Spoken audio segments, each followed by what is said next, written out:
નમસ્કાર મિત્રો, જય હિન્દ. ફરી એકવાર આપણી યુટ્યુબ ચેનલ પર નવા વિડીયો સાથે આપનું હાર્દિક સ્વાગત કરું છું. જો તમે આ ચેનલ પર નવા હોય તો આપણી ચેનલને સબસ્ક્રાઇબ કરી લેજો, જેથી સરકારી ભરતીને લગતી અવનવી અપડેટ્સ મળતી રહે.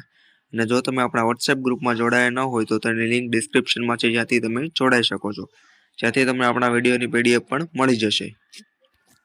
તો મિત્રો, આજના વિડીયોમાં જે જ્ઞાન સહાયકના 2 રાઉન્ડ પૂર્ણ થયા બાદ પણ હજુ 9,000 કરતાં વધુ શિક્ષકોની જગ્યાઓ ખાલી છે. આ શિક્ષકોની જગ્યાઓ ભરવા માટે હવે ત્રીજો રાઉન્ડ બહાર પાડવામાં આવશે કે પછી ટેટ કે ટાટ પાસ વગર પણ જ્ઞાન સહાયકોની ભરતી કરવામાં આવશે, તેની વાત કરીશું.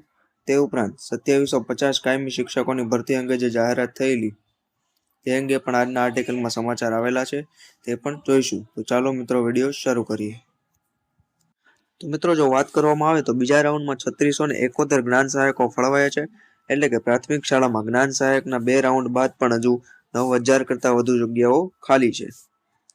જો વિગતવાર ચર્ચા કરવામાં આવે તો રાજ્યની સરકારી અને ગ્રાન્ટેડ પ્રાથમિક શાળાઓમાં જ્ઞાન સહાયકની ભરતીના બીજા રાઉન્ડમાં કુલ 3671 ઉમેદવારોને સ્કૂલ ફાળવણી કરવામાં આવી છે. આ ઉમેદવારને સ્કૂલમાં હાજર થવાની 27મી જાન્યુઆરી સુધીની મુદત આપવામાં આવેલી છે.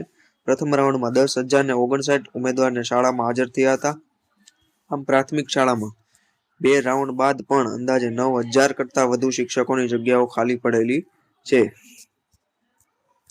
તે ઉપરાંત આ 9,000 જગ્યાઓમાં ચાલુ વર્ષે નિવૃત્ત થયેલા શિક્ષકોની પણ ખાલી જગ્યા અને બીજા તબક્કાની ભરતીની કાર્યવાહીમાં સમાવી લેવામાં આવી હતી. તે ઉપરાંત આપણે અગાઉ જોયું તેમ ખાલી પડનારી જગ્યા માટે ભરતી વિભાગ દ્વારા ત્રીજા તબક્કાની કાર્યવાહી હાથ ધરવામાં આવશે. એટલે કે જો હજુ પણ શિક્ષકોની જગ્યાઓ ખાલી છે તે પૂર્ણ નહીં થાય તો ત્રીજો તબક્કો હાથ ધરવામાં આવશે, અથવા તો તેના બદલે ટેટ કે ટાટ પાસ વગર પણ શિક્ષકોની ભરતી થઈ શકે છે.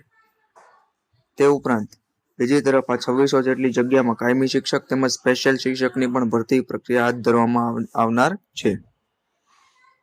મિત્રો, આપણે અગાઉ જોયું તેમ 2 રાઉન્ડની કાર્યવાહીના અંતે પણ 9,000 બેઠકો ખાલી પડવાનો અંદાજ છે.